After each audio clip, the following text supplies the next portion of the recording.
If your rotary cutter has stopped closing all the way, I am going to show you how to fix it. Maybe your cutter is being a little sluggish. It doesn't seem to be rolling smoothly as you're trying to cut. I was shocked when I realized what was causing all of the problems with my rotary cutter. You may have had the same issues. You think, oh, I need a new blade, or even I need a new cutter, but you don't. It's a really easy fix. I think you're going to be just about as surprised as I was when you see what I found.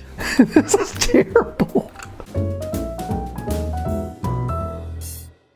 Today I'm going to talk about rotary cutters that aren't closing properly. I had this issue with my rotary cutter where the blade is not in position where it's supposed to be. Do you see how it's supposed to have a safety feature where the blade actually drops down so that when you pick it up you don't have that sharp blade right here exposed and possibly cutting your finger or your hand or whatever when you grab it and touch the end. This one is closed, and you can see it's not closed. This end actually is exposed right here, and this sharp blade can cut me if I grab my hand. This one is even worse. This is one of those blades where you can open up either side. You can push this button up and it will open up this side, or it will open up this side depending on if you're right or left-handed. But as you can see, I use this side more often, and the blade is actually exposed right here. I was thinking there was something wrong with my rotary cutter, that I needed to replace it, that maybe this wasn't working properly.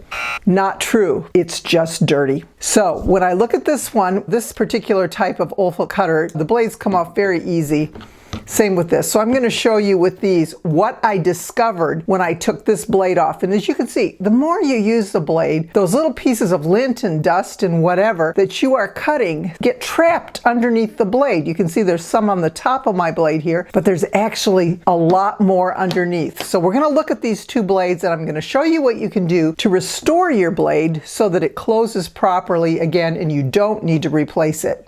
So let's look at the small blade first. This is the 45mm cutter. Turning it over, the way that you replace the blade, they're so easy. You just pull that down, lift it up, and there your blade comes off and can be replaced. Okay, so here's what I found.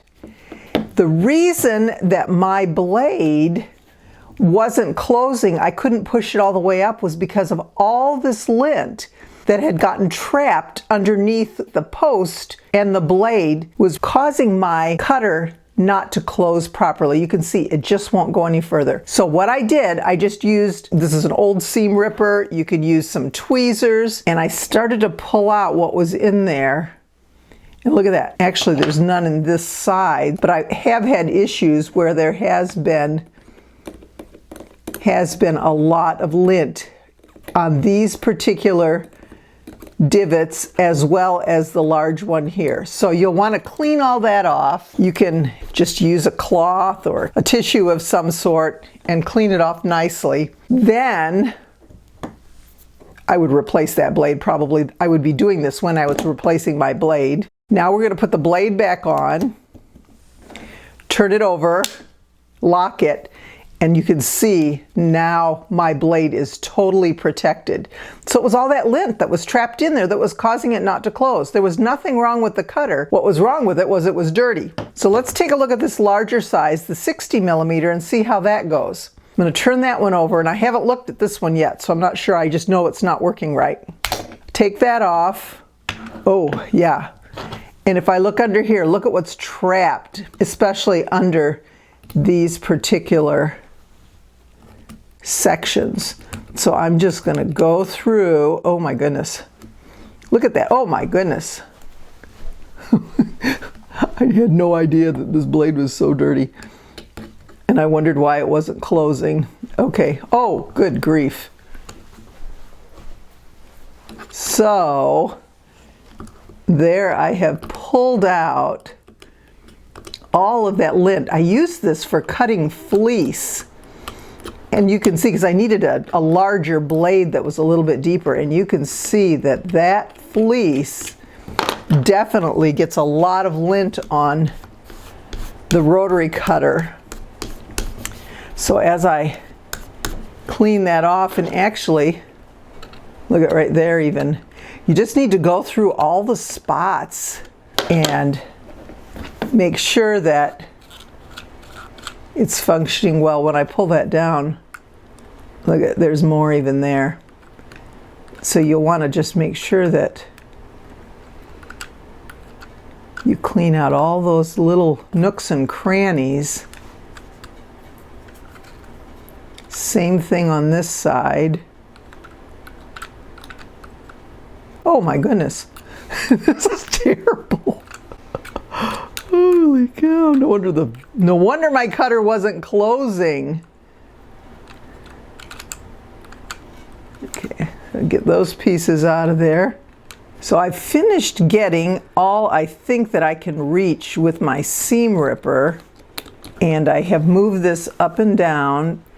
If you want to really give it a good clean, you can take one of these little air sprayers here and just, I'm going to move all the crumbs out of the way,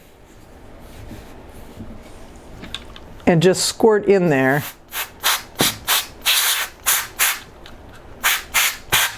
Looks like I did pretty good.